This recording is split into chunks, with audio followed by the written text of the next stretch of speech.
हरे राम राम राम हरे हरे हरे कृष्णा कृष्ण कृष्ण हरे हरे हरे राम राम राम।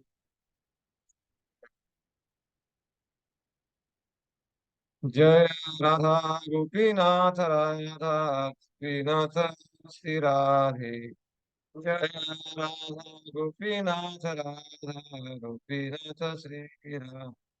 जय गौरनिताय गौरनिताय जय गौरनिताय। जय जय प्रभुपाद प्रभुपाद प्रभुपाद प्रभुपाद। जय जय प्रभुपाद प्रभुपाद प्रभुपाद प्रभुपाद। जय जय प्रभुपाद प्रभुपाद प्रभुपाद प्रभुपाद। जय जय प्रभुपाद प्रभु प्रभुपाद प्रभुपाद। हरे कृष्णा। कुछ टेक्निकल समस्या के कारण हम समय पे शुरू नहीं कर पाए।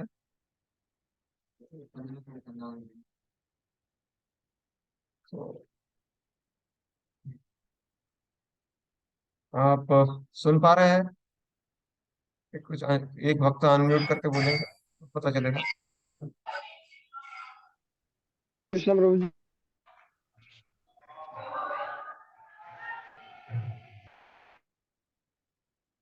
हरे कृष्णा। प्रणाम। आवाज आ रहा है? अच्छा, ओके। ठीक है, तो हम गीता रहस्य इस उनहत्तर उनस्सी उनस्सी सत्र में आपका हार्दिक स्वागत है। आज हम 12वें अध्याय का अंतिम सत्र अंतिम इसमें है। इसमें हम भगवान वर्णन कर रहे हैं भगवान के भक्तों की क्या लक्षण होते हैं।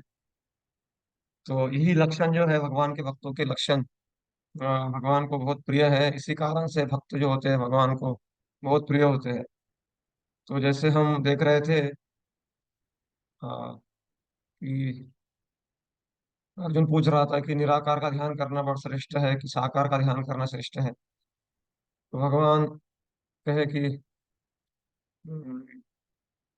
मयि मयि मयि एव मन आधस्व मयि बुद्धि निवेशय। तो भगवान बोले कि मुझ साकार रूप का ध्यान करना मेरी भक्ति करना ये सर्वश्रेष्ठ है। निवेश मयि एव अत ऊर्ध्वम न संशय।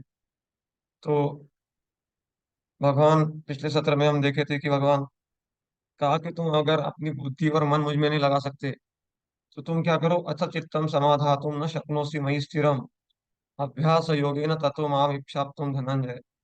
तो तुम क्या अभ्यास करो, अगर तुम मुझे प्राप्त करना चाहते हो तो प्रैक्टिस मेक्स मैन परफेक्ट। तो ये विधि विधान है जो हम प्रैक्टिस करते हैं। हम सब जो साधक है जो हरे कृष्ण का अभ्यास कर रहे हैं ये दूसरे लेवल पे आते हैं जिसका मन तो लगता नहीं है, बुद्धि भी इतनी लग नहीं पाती है, लेकिन गुरु जी के आदेश के अनुसार तो हम भक्ति में सेवाओं में लग जाते हैं। इसको वैदिक साधना भक्ति कहते हैं। और जो पहला स्तर है मयि एव मन आधस्व मयि बुद्धि, वो स्तर है रागानुगा भक्ति का स्तर है।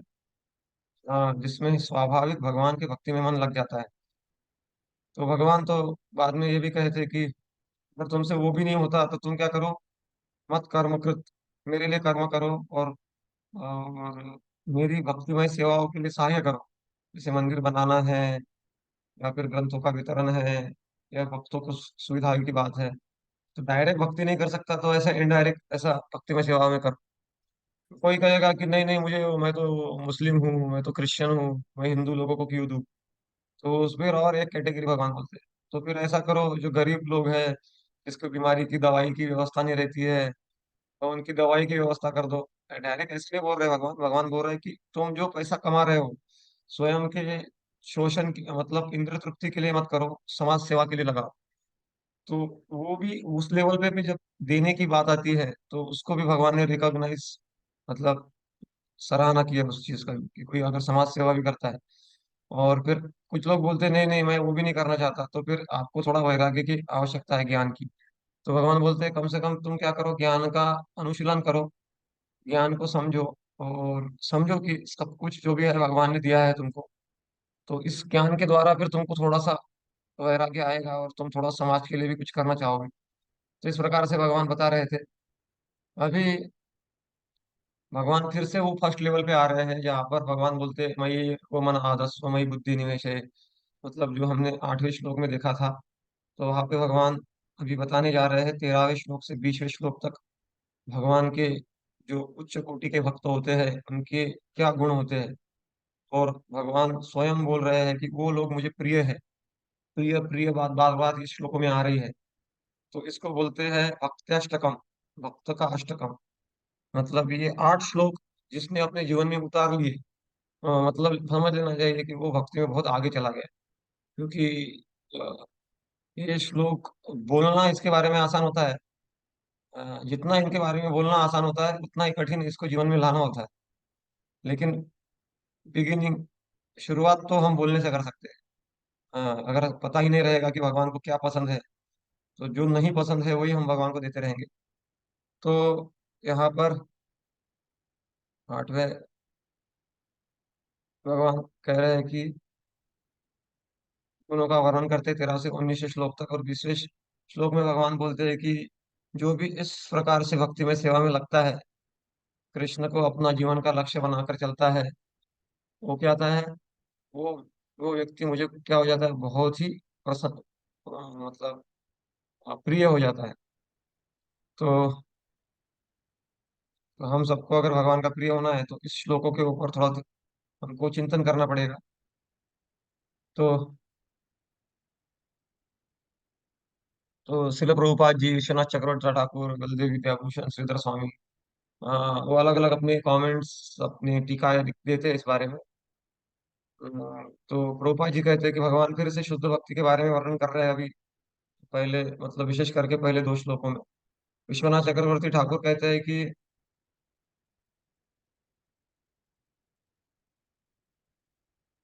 तो विश्वनाथ चक्रवर्ती ठाकुर कहते हैं कि कृष्ण जो है अर्जुन को बता रहे हैं कि जो भक्त भक्ति में आगे बढ़ा हुआ है वो अलग अलग अपने गुणों को प्रदर्शित करता है। तो 3 कैटेगरी होती है, हमने एक बार पहले चर्चा किया था। एक होता है अ, स्वनिष्ठित भक्त, एक होता है परनिष्ठित भक्त, एक होता है निरपेक्ष भक्त। स्वनिष्ठित भक्त मतलब जो चातुर्वर्ण का पालन अच्छे से करता है। अ, मतलब चतुर्वर्ण, कोई ब्रह्मचारी है, गृहस्थ, वानप्रस्थ, संन्यास है, ब्राह्मण, क्षत्रिय, वैश्य, उसका अच्छे से पालन करते हुए भगवान की प्रसन्नता के लिए कार्य करता है, अपने कर्मों को भगवान को अर्पण करता है, उसको स्वनिष्ठ भक्त कहा गया है। एक होता है परनिष्ठ भक्त। परनिष्ठ मतलब जो गुरुजन आज्ञा करते हैं, जो अम, जो वरिष्ठ आज्ञा करते हैं उसके अनुसार जो चलता है, उसको परनिष्ठित भक्त कहा गया है। और उससे भी एक परे भक्त होता है, उसको बोलता है निरपेक्ष भक्त। निरपेक्ष मतलब उसकी कोई अपेक्षा नहीं है। हाँ, मतलब उसका एकमात्र चिंतन है भगवान का चिंतन। तो जैसे उसके लिए माधवेंद्र पुरी का उदाहरण दे सकते हैं हम, हमारे आचार्य। और स्व परनिष्ठ भक्तों के लिए जितने भी भक्त हैं, तो बड़े उच्च कोटि के भक्त हैं सारे, तो वो भी परनिष्ठ भक्त हैं। और स्वनिष्ठ भक्तों में जो आध्यात्म का पालन तो करते हैं लेकिन इतना बड़े नहीं है, तो फिर भी सारे को भक्ति में आगे बढ़ा हुआ माना है। बलदेव विद्याभूषण, अ,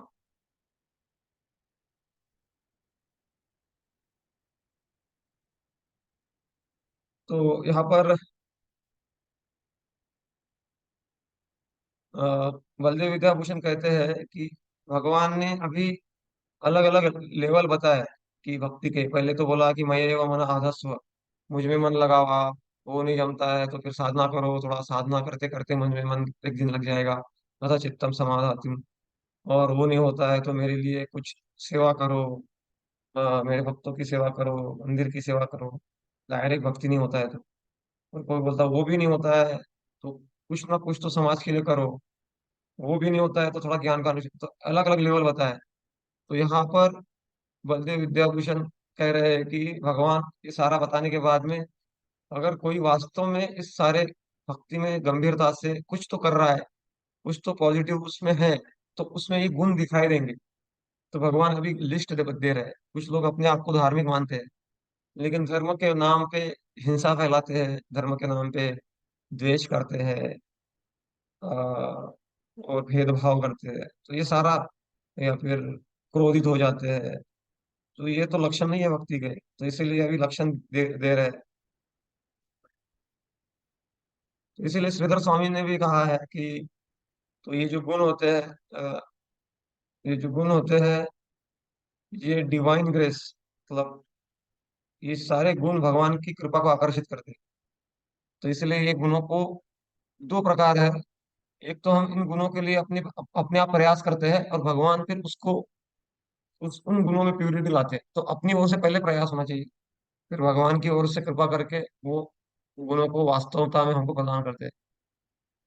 तो आइए हम पढ़ते हैं श्लोकों को। अद्वेष्टा सर्वभूतानां मैत्रः करुण एव च, निर्ममो निरहङ्कारः क्षमा दुःख सुखक्षमी, सन्तुष्टः सततं योगी यतात्मा दृढनिश्चयः, मय्यार्पितमनो बुद्धिर् यो मद्भक्तः स मे प्रियः। यो मद्भक्त, मेरा बेटा। कोई बोलता ना मेरा, भगवान बोल रहे मेरा भक्त। तो भगवान अपने यहाँ पे प्रेम व्यक्त कर रहे हैं। लेकिन बेटा, मेरा बेटा बोलने से नहीं चलेगा। आप इतना प्रेम व्यक्त, तो आपका बेटा आपको प्रिय क्यों है? तो फिर उसने स्कूल में इतने नंबर लाए हैं, इतना अच्छा पढ़ाई करता है, मेरा बेटा मेरी बात मानता है, मेरा बेटा ऐसा करता है, मेरा बेटे को ये आता है, मेरे बेटे को, इसलिए मेरे को मेरा बेटा प्रिय है। तो इसलिए जैसे मनुष्य हमारा जैसे लक्षण है, वैसे भगवान भी एक व्यक्ति है, तो भगवान को भी एक गुण अच्छे लगते हैं। तो अद्वेष्टा सर्वभूताना, अभी एक एक गुणों को हम चर्चा करेंगे। जैसे प्रहलाद महाराज का यहाँ पे वर्णन दिया है कि प्रहलाद महाराज को अनेक संकटों का सामना करना पड़ा, लेकिन कभी भी उन्होंने अपने जो कष्ट देने वाले पिताजी के प्रति द्वेष बुद्धि नहीं रखा। अद्वेष्टा सर्वभूताना। तो सर्वभूतानाम का मतलब क्या है? जैसे यहाँ पर आप चित्र में देख पा रहे हो कि ये मृगारी था, पहले पशुओं को मारने में इंटरेस्ट लेता था। हाँ, उसका एकमात्र इंटरेस्ट था कि पशुओं को मारा जाए। लेकिन नारद मुनि मिले और नारद मुनि का उपदेश सुना उसने, तो उसका इतना परिवर्तन हो गया कि वो चींटियों को अभी संभाल रहा है कि प्रणाम करना चाहिए गुरु जी को पहले, गुरु जी को प्रणाम करने से पहले चींटियों को थोड़ा साइड में कर रहा है अपने कपड़ों से, और ताकि चींटियां मर न जाए। तो इसको बोलते हैं अद्वेष्टा सर्वभूताना। सारे जीवों के प्रति मैत्र का भाव। समाज में देखा गया है कि कुछ लोग कुछ ग्रुप के प्रति प्रेम व्यक्त करते हैं, यार ये अपने परिवार के प्रति प्रेम होता है, फिर दूसरे समाज के प्रति द्वेष होता है। तो ये सारा प्रेम और द्वेष, राग और द्वेष का खेल है इसमें।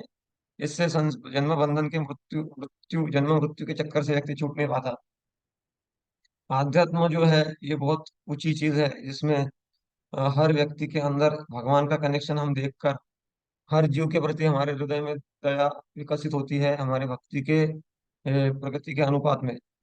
तो मैत्र, और यहाँ पर जैसे जैसे देख पा रहे हो आप, ये राजा प्रताप रुद्र है, चैतन्य महाप्रभु की लीला में राजा थे, लेकिन इतने नम्र थे कि जगन्नाथ के सामने झाड़ू लगा रहे हैं।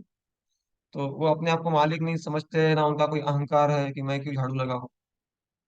तो ये देखा गया है भक्तों में, जो उच्च कोटि के भक्त होते हैं वो किसी भी पोस्ट में क्यों ना हो, ये पोस्ट पोजीशन इसमें होते हैं वो, लेकिन उसमें एक कंसेप्ट है सर्वेंट लीडर का। इस संसार में जो लीडर होते हैं वो शोषण करते हैं, लेकिन जो अध्यात्म में जितना बड़ा लीडर होता है उतना अपने आप को सेवक मानता है, सेवकों का सेवक मानता है, क्योंकि उसका उतना ज्ञान पुष्ट हुआ रहता है। इसीलिए जैसे स्वयं कृष्ण का उदाहरण ले लीजिए। कृष्ण स्वयं अपने आप को किस स्थिति में रखे? अर्जुन के सारथी के रूप में रखे। वो तो अर्जुन को आगे बिठा सकते थे और पीछे वो बैठ सकते थे, बट कृष्ण भी अपने भक्तों की सेवा करने में इंटरेस्ट लेते हैं। ये आध्यात्मिक जगत का मूड है, मतलब भाव है आध्यात्मिक जगत का। तो यही उनके भक्तों में आता है। यहाँ पे परीक्षित महाराज का उदाहरण दिया जाता है कि परीक्षित महाराज को शाप मिला था। तो वो राजा राजा थे, तो इतना, मतलब ऐसा नहीं कि वो तो आ, सुख में फूल गए और दुख में भगवान को भूल गए, ऐसा नहीं होना चाहिए। तो परीक्षित महाराज सुख और दुख में सेम थे, उनको शाप मिला, फिर भी उन्होंने उनके अधीनस्थ जो श्रृंगी राज श्रृंगी का पुत्र था। नहीं, शमी ऋषि का जो पुत्र था श्रृंगी, उसको दंड नहीं दिया, वो दंड दे सकते थे। तो भगवान की कृपा मान के उन्होंने स्वीकार किया, तो इसलिए वो क्या होता है, सहनशील होता है, संतुष्ट होता है। यहाँ पर इसे वो क्या हमेशा क्या करता है, भगवान के भक्ति में लगता है।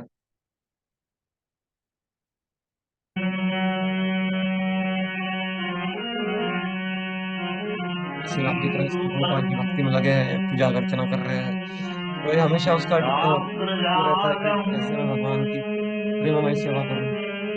और उसमें जो बाधाएं आती है उससे वो डरता नहीं है, वो दृढ़ रहता है। हाँ। अद्वेष्टा सर्वभूतानां मैत्र करुण एव च निर्ममो निरहंकार सुमत। और भगवान में की भक्ति में फिक्स रहता है। और ऐसा भक्त मुझे बहुत प्रिय है, ऐसा भगवान बोल रहे हैं। तो इसका वर्णन इसी श्लोक का जो किया गया है।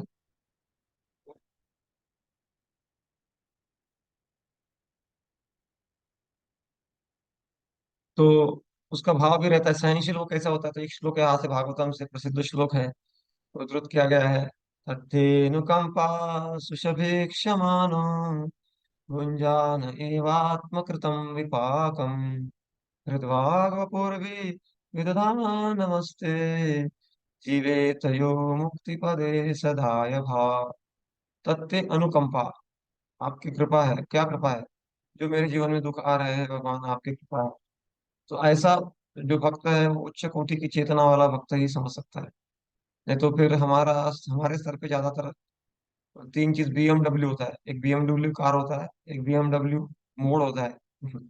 बीएमडब्ल्यू मोड में क्या होता है, ब्लेमिंग मोर्निंग एंड वेलिंग, मतलब ब्लेम मतलब दूसरों को दोष देना, और मोर्निंग मतलब कुर कुर करना, मराठी में बोलते हैं उसको, हिंदी में क्या बोलते हैं, हिंदी में बोलते हैं कि कुछ तो मतलब एग्जैक्ट वर्ड याद नहीं है। तो वैसा करते हैं, मतलब वो मतलब डिससेटिस्फेक्शन या फिर संतुष्टि का अनुभव करते रहना।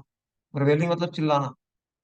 तो ऐसा कुछ होता है तो हम इस मोड में चले जाते हैं, इस भाव में चले जाते हैं। लेकिन जो उच्च कोटि का भक्त होता है वो इससे बच बच जाता है, उसकी भक्ति के प्रभाव से। वो जानता है कि अ, भुंजान एव आत्मकृतम विपाकम।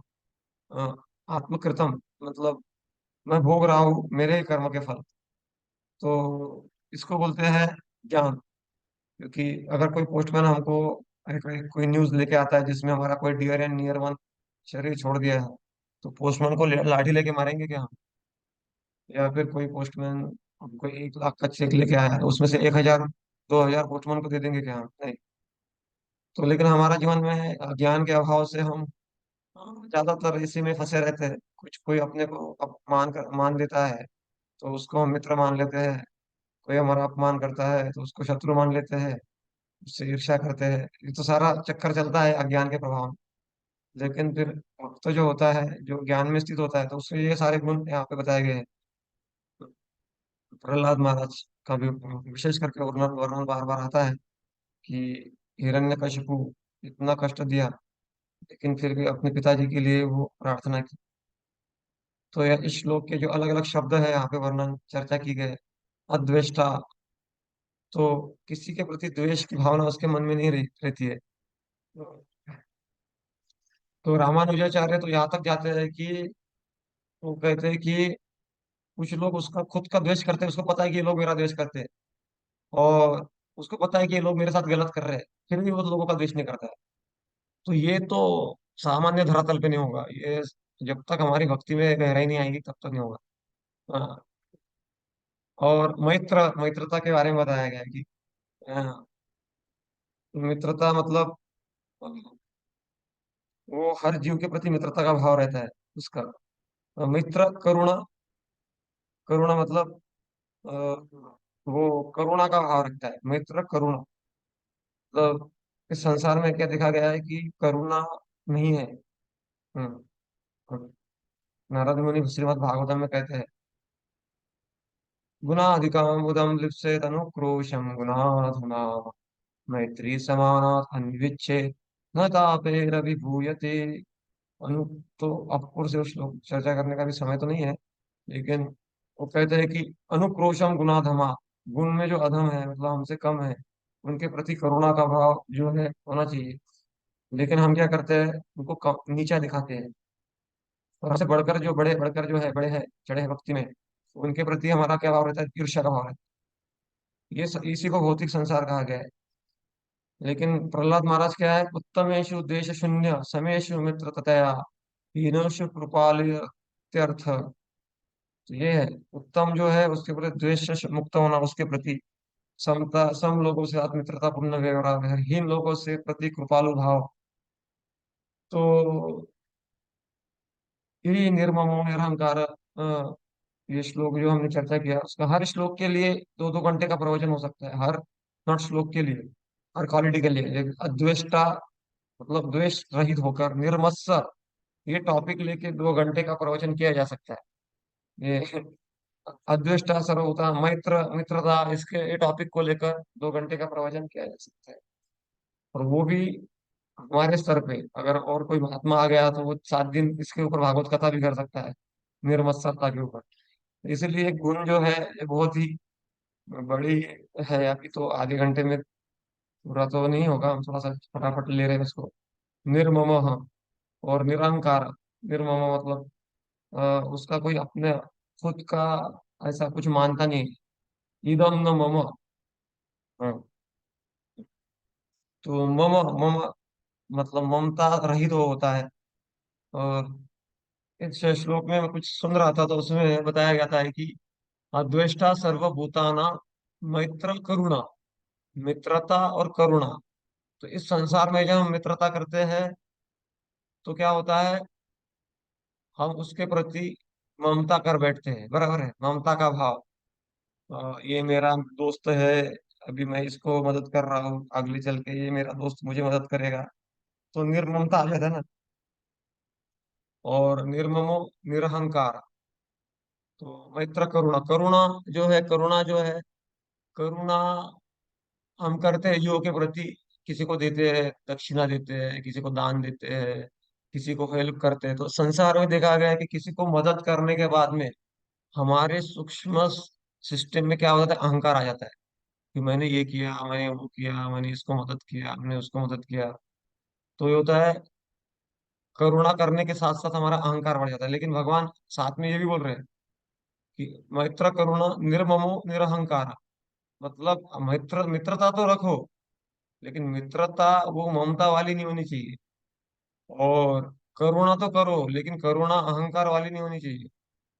तो ये भक्तों में देखा गया है। संसार में मित्रता देखी गई है, करुणा देखी गई है, लेकिन साथ साथ मित्रता के साथ में ममता देखी गई है, और करुणा के साथ साथ अहंकार देखा गया है कि मैंने ये किया, मैंने वो किया। तो इस प्रकार से तो रामानुजाचार्य भी और रामानुजाचार्य कहते हैं कि यहाँ तक अपने संबंधियों के साथ भी ममता पूर्ण व्यवहार नहीं होना चाहिए।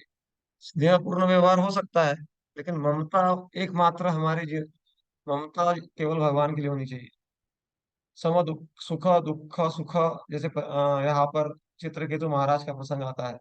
तो शिव जी पार्वती को कहते हैं कि नारायण परा सर्वे न कुतस्य न बिभ्यति स्वर्गापवर्ग नरकेषु अपि तुल्याथ दर्शनः। तो चित्रकेतु महाराज आ रहे थे आकाश से, और उन्होंने देखा कि शिव जी पार्वती को अपने जांग पे बिठा के ब्रह्मचर्य का प्रवचन कर रहे हैं। अरे, तो चित्रकेतु महाराज सोचे कि क्या अद्भुत लीला है शिव जी की, कि इस प्रकार से प्रवचन कर रहे हैं। तो वो हंसे, उनको कोई वो मित्रता का व्यवहार था। उन्होंने कहा मेरे गुरु भाई है, वो संकर्षण के उपासक है, शिव जी भी संकर्षण के उपासक है। शिव जी ने कोई अपराध नहीं लिया, और अपराध की कोई भावना भी नहीं थी चित्रकेतु महाराज की, लेकिन पार्वती जी ने अपराध अपराध ले लिया, और अपराध लेकर उसको श्राप दे दिया कि तुम जाओ असुर योनि में चले जाओ। तो तुरंत चित्रकेतु महाराज आए, दंडवत प्रणाम किया पार्वती जी को, और कहा कि हे माते, मेरे मन में ऐसा कोई विचार नहीं था अपराध का, लेकिन मैं सोच रहा था कि शिव जी इस प्रकार से उत्कृष्ट मतलब कार्य कर रहे हैं, तो उनका अनुकरण अन्य लोग ना कर ले। शिव जी तो महान है, तो इसीलिए मैं सोचा लेकिन मेरे मन में कोई अपराध की भावना नहीं थी। फिर भी आप जो मुझे दंड दे रहे हो उसे मैं स्वीकार करता हूँ। तो शिव जी, जब वो चित्रकेतु महाराज वहां से निकल गए, तो शिव जी ने कहा था ये श्लोक पार्वती को कि देखा, विष्णु नारायण परा, नारायण परान जो भक्त होते हैं उनकी महिमा को देखा देवी। वो आपके शाप को सरलता से स्वीकार कर लिया। वो भी संकर्षण का भक्त था, वो भी शाप दे सकता था, क्योंकि उसका भी वो लेवल था, भी संकर्षण का उन्होंने दर्शन कर लिया था। लेकिन उसने स्वीकार कर लिया। और फिर शिव जी ने कहा कि नारायण की भक्तों की सुंदरता इतनी सुंदर, भक्त नारायण के भक्त इतने सुंदर है देवी कि वो आपसे भी सुंदर है। तो पार्वती शर्मा गई और थोड़ा लज्जित भी हो गई, और उसने अपना पल्लू पीछे कर लिया। ऐसा भागवत में वर्णन है। तो ये है, यहाँ पर वर्णन आता है। तो भक्त जो होता है, भक्तों का भी भक्त, दुश्मनों का भी दुश्मन नहीं होता है। दुश्मनों का भी दुश्मन नहीं होता है। हालांकि वो धर्म के लिए कार्य करता है, जैसे अर्जुन है, वो धर्म युद्ध कर रहा है, लेकिन उसके मन में द्वेष नहीं है किसी के प्रति। तो ये हमको अपने आप को पैरामीटर्स, क्या बोलते हैं उसको, मापदंड है, उसको देखना चाहिए कि क्या मैं जो भी कार्य कर रहा हूँ द्वेष से प्रेरित, या फिर अन्य इस दुर्भावनाओं से प्रेरित होके तो नहीं कर रहा हूँ। तो वो समझता है कृपा है भगवान की, और सोचता है कि this is token punishment. Token punishment समझते हैं ना, थोड़ा सा पनिशमेंट भगवान ने दिया है।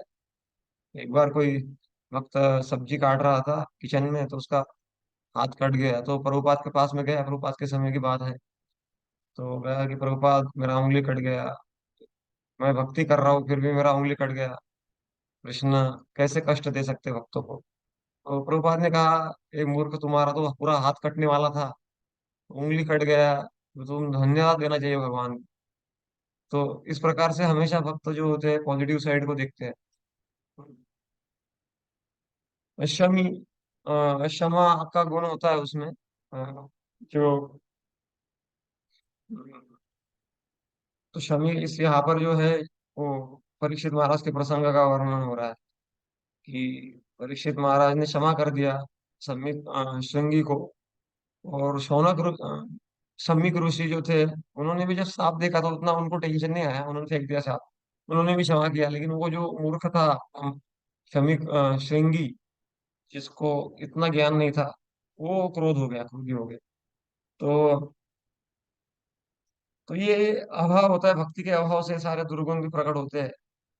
तो संतुष्ट रहता है वो, संतुष्ट सततम योगी, आत्मा सततम योगी। सततम मतलब ऐसा नहीं है कि आज मैं संतुष्ट हूँ कल असंतुष्ट हूँ। ये भक्ति के कमी के कारण हमारा जो भक्ति है तरंग रंगिनी। भक्ति विनोद ठाकुर अपने ग्रंथ में कहते हैं, तरंग तरंग आते हैं, ऐसे ऐसे तरंग। कभी भक्ति एकदम ऊंचाई पे जाती है, फिर नीचे आती है, फिर और ऊंचाई पे जाती है। तो ये तरंग हमारे चलते रहते हैं।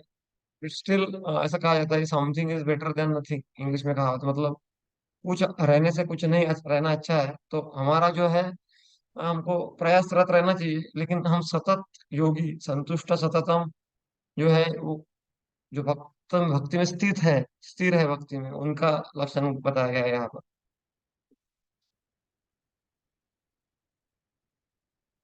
तो यहाँ पर बलदेव विद्याभूषण कहते हैं कि वो संतुष्ट रहता है लाभ और यदा उसको मिले या ना मिले। हाँ, तो इस प्रकार से यथात्मा, दृढ़ निश्चय, दृढ़ता है। इसको आप और थोड़ा डिटेल में भगवद गीता में पढ़ सकते हैं इस क्वालिटीज को। निश्चय दृढ़ रहता है उसका, क्योंकि उसका जो ध्येय है वो भगवत प्राप्ति है, भगवान को प्रसन्न करना है। इसीलिए वो दृढ़ निश्चय रहता है। और मई अर्पित मनोबुद्धि, और उसका मन और बुद्धि संसार को अर्पित नहीं रहता। हम मंदिर में आते हैं, लेकिन मन हमारा घर में रहता है, संसार में रहता है। तो ये हमारा मतलब स्वाभाविकता भक्ति का लेवल रहता है। लेकिन वो भक्त जो होता है उसका मन और बुद्धि वो भी भगवान पे अर्पित रहता है।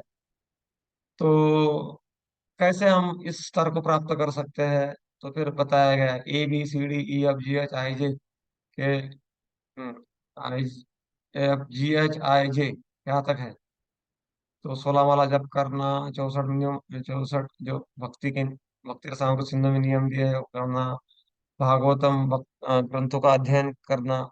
ऐसा नहीं है कि सारा एक साथ करना है, इसमें से थोड़ा भी करना चालू किया हमने तो वी विल फील, आप लोग, हम लोग जो है परिवर्तन देख पाएंगे।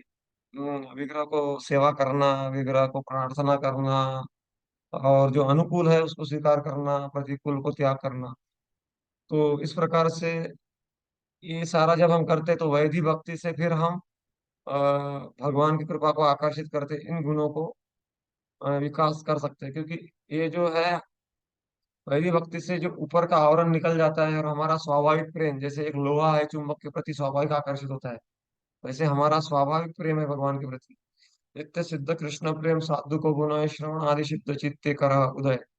एक बच्चा जो होता है वो चलना सीखता है, लेकिन चलने का जो कैपेसिटी है उसके अंदर इनबिल्ट है, पहले से है। वो निमित्त है चलने का, लेकिन चलने का सामर्थ्य उसमें है। वैसे हर व्यक्ति में भक्ति करने का सामर्थ्य है। तो ये श्रेष्ठ तीर्थ स्वामी महाराज भी कहते हैं,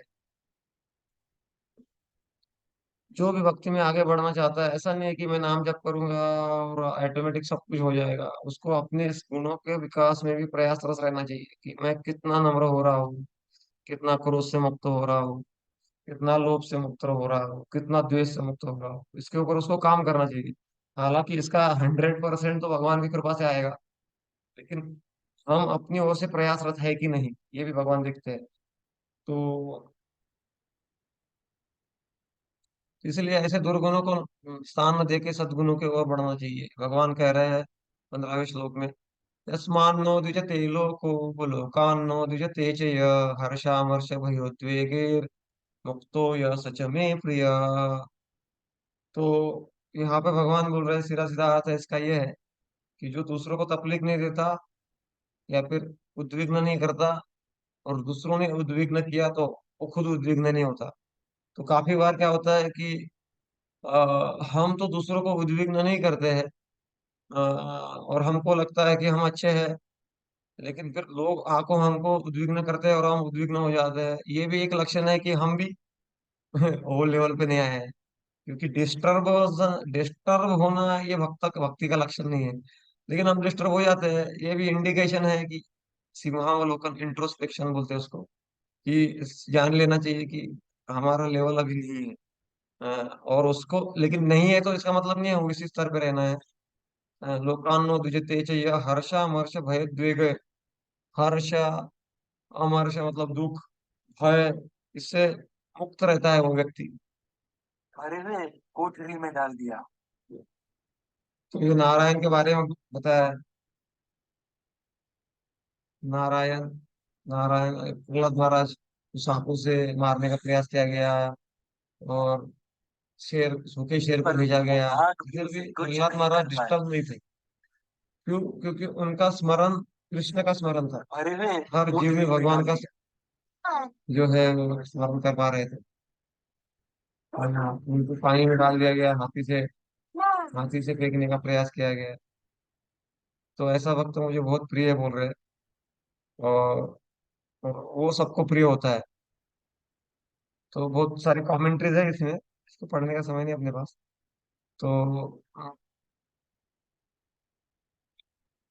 तो भय से मुक्त होता है। अनपेक्ष शुचिर्दक्ष उदासीनो गत व्यथा सर्वारंभ परित्यागी यो मद भक्त समे प्रिय। वो अपेक्षा से मुक्त होता है, शुचि रहता है, 2 बार स्नान करता है। उदासीन, उदासीन मतलब ऐसा नहीं है कि अरे ये मुझे चाहिए चाहिए, मुझे मिलना ही चाहिए। उदासीन रहता है, मिल गया प्रारब्ध से, मिल गया नहीं मिल गया नहीं। गत व्यथा, इसलिए उसके जीवन में व्यथा नहीं रहती है। सर्वारंभ परित्यागी, ऐसा नहीं है कि ऐसी कुछ चीज है वो छोड़ नहीं सकता है, हर वो चीज को छोड़ सकता है। जैसे यहाँ तक कि अपनी भक्ति को भी छोड़ सकता है वो, किसके लिए? कल्याण के लिए, समाज के कल्याण के लिए। जैसे अम्बरीश महाराज ने पूरे भक्ति को छोड़ दिया, किसके लिए? दुर्वासा ऋषि को बचाने के लिए। तो भक्ति में बहुत डेप्थ है आगे। हाँ, तो मेरा भक्त कोई साधारण कार्य नहीं, वो भगवान का कार्य करना चाहता है। हनुमान जी अभी जंप मारने वाले लंका क्रॉस करके, तो वो भगवान का कार्य करके भगवान की सेवा के लिए लगता है, इसलिए उसका कार्य जो है साधारण नहीं होता है। और वो हमेशा नम्रता बना रहता है। जैसे सुरसा राक्षसी बीच में आई, तो हनुमान जी ने अपना शरीर छोटा कर दिया, और वो हमेशा छोटा बन के भगवान की सेवा करते रहना चाहता है। इस प्रकार से गत व्यथा, ये यो न द्वेष्यति न यो न हृष्यति न द्वेष्यति न शोचति न कांक्षति, शुभाशुभ परित्यागी भक्ति मान्य समे प्रिय। तो द्वेष नहीं करता है ना इच्छा करता है, शुभ अशुभ कोई भी हो, अ, उसको छोड़ के भक्ति में लगता है, वो प्रिय है, भगवान बोलते हैं। और आगे के श्लोक में गया है, समशत्रु च मित्रे च तथा मानापमान शीतोष्ण सुख दुखेषु समसंग विवर्जित तुल्य निंदा स्तुतिर्मौनि संतुष्ट ये न केनचित अनिकेत स्थिर मतिर भक्तिमान में प्रियो न रहा। इसके बारे में हम अगले सत्र में चर्चा करेंगे थोड़ा सा, और फिर आगे का सत्र लेंगे। हरे कृष्णा कृष्णा कृष्णा हरे हरे, हरे राम राम हरे हरे। हरे हरे कृष्ण प्रभु जी, दंडवत प्रणाम। कोई प्रश्न होगा तो